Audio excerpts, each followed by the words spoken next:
For this video, we're going to be talking about digital audio, and the purpose is to get you set up so we can discuss in the future video the detailed processes associated with converting the signals that we know of as electrical signals into digital format. So that's what we're going to be accomplishing today, give you a little foundation.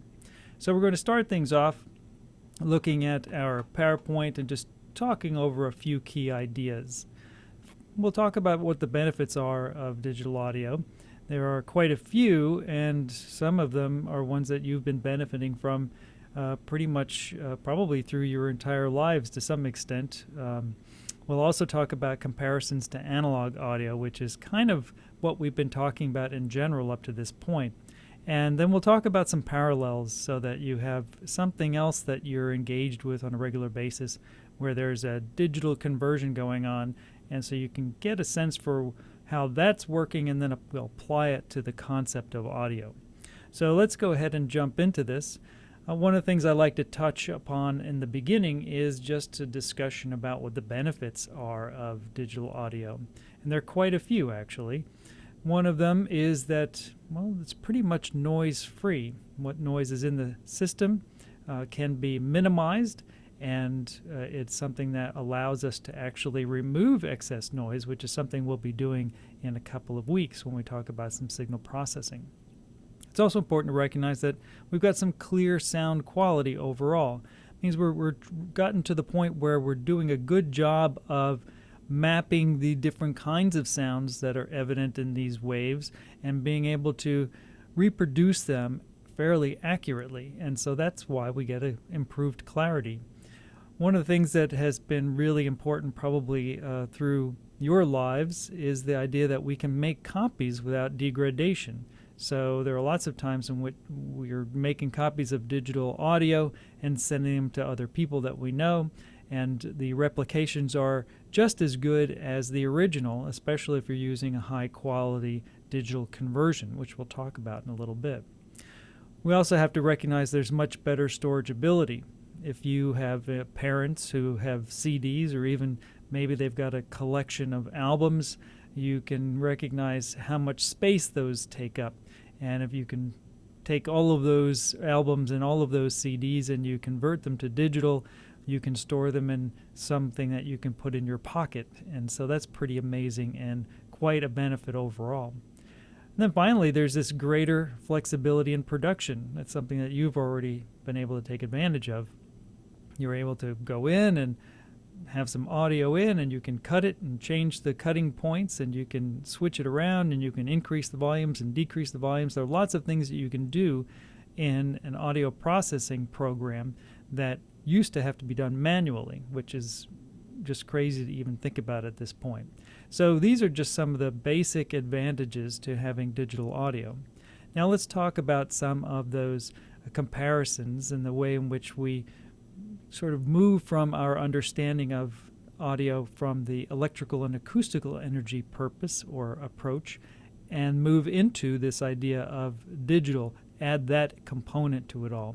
So we've been talking about transducing both with microphones and with the speakers, and of course that's really referring to the idea of converting some energy from one kind to another. So of course when we talked about microphones, talking about converting acoustic energy to mechanical energy and the mechanical energy to electrical energy. And we're going to be thinking about that as we're moving through this new system, but except when we get to that electrical energy part, we actually are taking another step, right? So we've done acoustic to mechanical to electrical, and now we've got to figure out a way to get that electrical into a new format, the digital format. So let's look at the whole process overall really quickly. The general process would be where you can see in this image. The microphone is the place where we're getting that initial conversion to electrical signal. And then we've got a processor that is converting this analog signal, which is the electrical signal, into a digital signal in essence. And that digital name or word is stored in some kind of computer memory. And then when we go to play back, we're converting again, except this time we're converting from digital to analog. So we're taking the digital signal and we're making that into an electrical signal. And then we follow the same transduction that we talked about before with speakers by taking electrical to mechanical to acoustic on the way out to hear that sound again. So this analog to digital conversion, A to D, or digital to analog conversion, D to A, is happening in this process now once we're in the electrical form and we're storing our signal on something that is a computer hard drive for the most part. Okay, so what do we mean by analog recording? That's something we've been talking about a little bit up to this point. Analog recording is about taking the sounds and really making a mirror image, in essence, of the original sound. So when we think back about the acoustic energy, right, we're talking about waves of the sound molecules, or rather air molecules, bouncing into one another, creating these waves, right? And so we have frequencies with shorter wavelengths and longer wavelengths, and we've got amplitude, so the loudness and the quietness of the signal. So we're actually, when we're doing these conversions, making an electrical signal that really looks very much the same as the acoustic signal that we were originally trying to capture.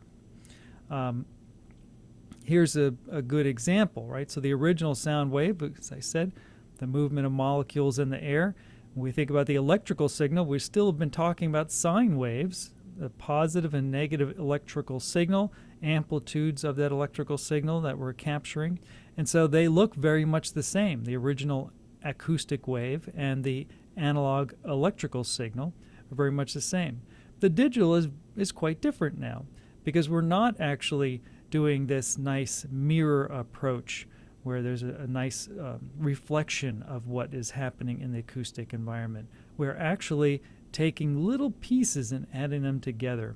And so that's one of the big distinguishing factors when we think about the difference or the movement from analog to digital audio. So here's a parallel that I wanted to bring up.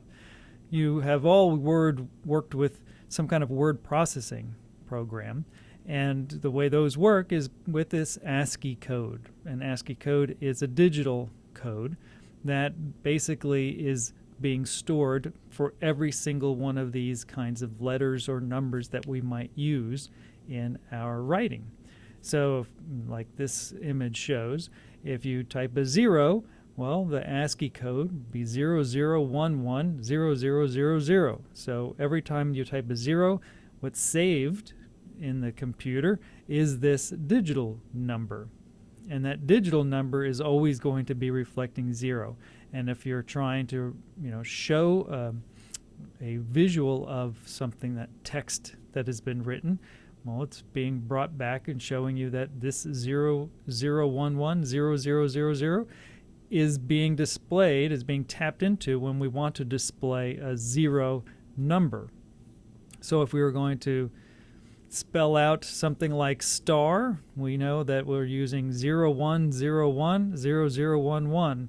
That would be the capital or uppercase S, and then we might go to a lowercase t, in which case we'd be looking at 0111, 0100. So those two sets of numbers would follow one another, and we do the same thing with the A and the same thing with the R.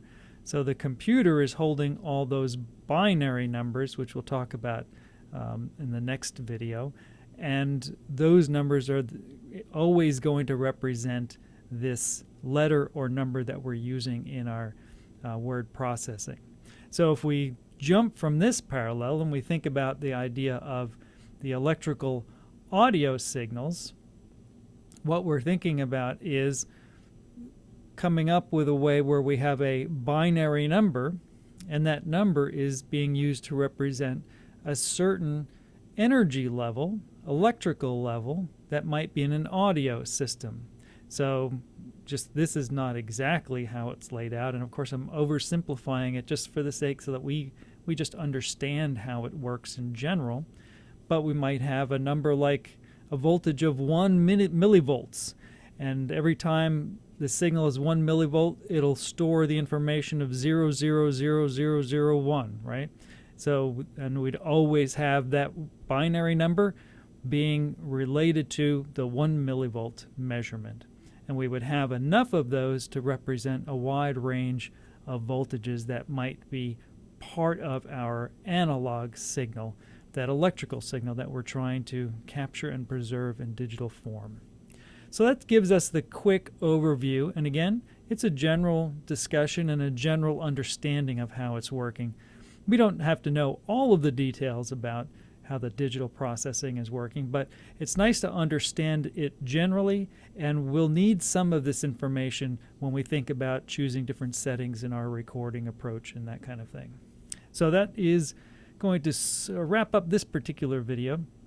Coming up, we'll look at the two components that work together as part of the process of converting an analog signal, the electrical signal, to a digital signal. So that's coming up in a subsequent video.